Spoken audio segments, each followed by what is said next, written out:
Well, hello everybody. It's Patricia Warby Alchemy Therapies here, and I want to talk today about something that might feel a little bit outside my normal area of interest.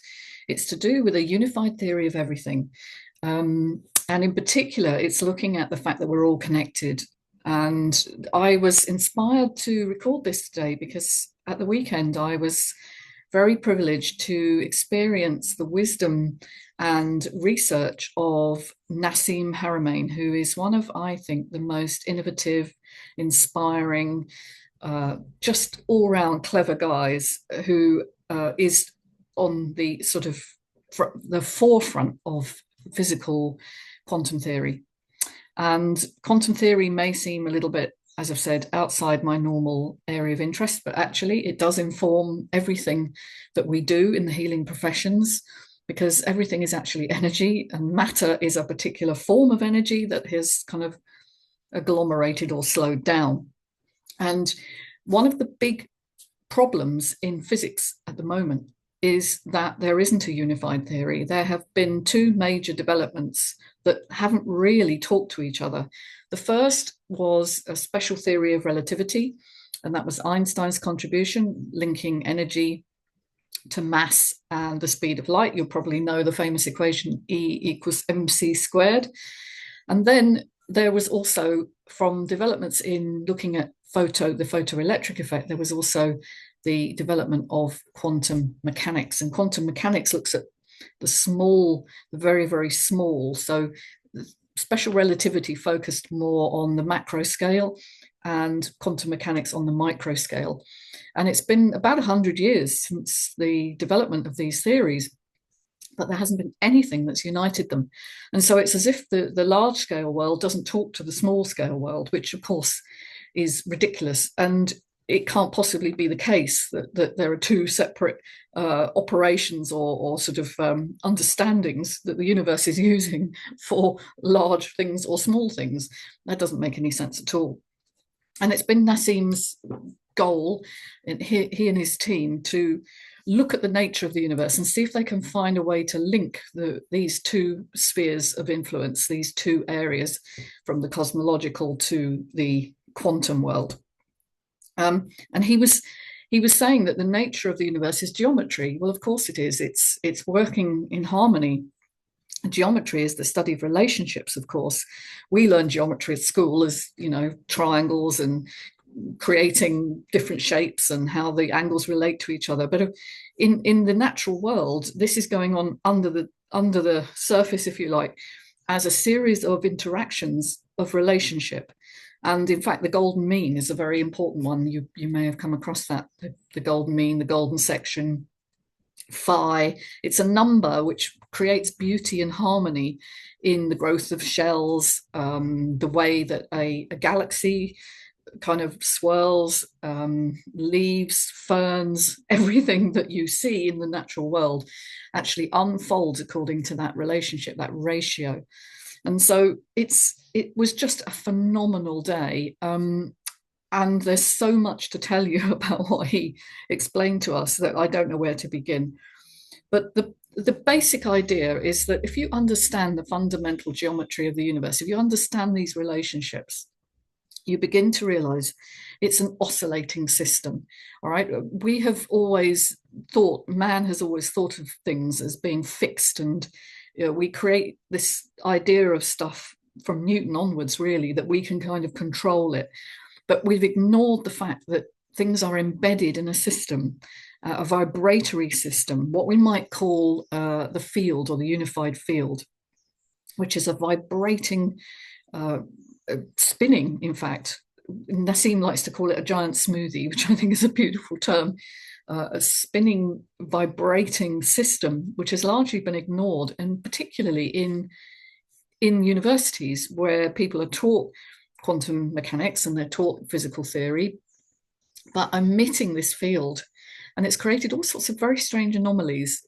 Some of you may know the double slit experiment. It's a very famous experiment where if you fire photons or electrons, doesn't matter what you fire through a slit, you get a dotty pattern on the other side, on the plate on the other side. And if you double that, you would expect to have two lines of a dotty pattern where these photons or electrons hit the plate behind. But instead, we see an interference pattern. And how that's been interpreted is that light waves are, or electrons indeed, are not solid things. They are both particle and wave at the same time, a wavicle, if you like. And that's what's called the Copenhagen interpretation. And Nassim was just like, that's just completely wrong, which is, it's really standing up to counter something that's been widely accepted for nearly 100 years. That he was saying, when you add in the fact that anything that you fire through the ether, the air, the vacuum, as it's sometimes called, you must take into account that it contains energy. And therefore, firing anything through that will create a series of waves. And that's how he explains the wave interference pattern. And also the fact that when you measure it, that collapses, which is something that's been termed the collapse of the wave function. And suddenly you get dots again, as if there's something about us observing it is what's changing the reality. And he had a counter to that as well. We, or the measurement system, are also embedded in the same system. And so we are also creating waves in the system, and those are cancelling out the waves created by the firing of the dots. So if you followed that, well done, because it's one of the foundations of quantum theory. And in one fell swoop, you've heard a counter argument to the current interpretation that, firstly, things don't exist until we observe them, which you will find all over YouTube. Very serious scientists debating that the moon isn't the moon when you're not looking at it, doesn't exist, because that's the understanding that this leads to, and it, is contradicted, I think, by Nassim's research. The great thing about Nassim is not only that he's a philosopher and thinker and can come up with some of these ideas, which wouldn't on its own set him apart, because there are plenty of people doing that, and I watch a lot of their videos. It's that he's rigorous in his calculations to try and prove that. And so he actually uses mathematics to pull that all together. And that's what he was taking us through. He was taking us through quantum mechanics and special relativity for an audience who were largely not scientists. I think there were some scientists, they were the ones asking the questions at the end. The rest of us were just sort of reeling. But understanding that space is not empty, that what we call the vacuum makes it sound like it is empty, but in fact it's a vibrating, oscillating field, and that the smallest units in our universe are what are called Planck units, named after Max Planck, who was one of the developers of quantum mechanics, and he was looking at making a better light bulb. In fact, that's how he discovered the photoelectric effect equation, which underpins this idea. But, he definitely felt that the current interpretation was wrong, and he wanted to find out a better relationship, if you like.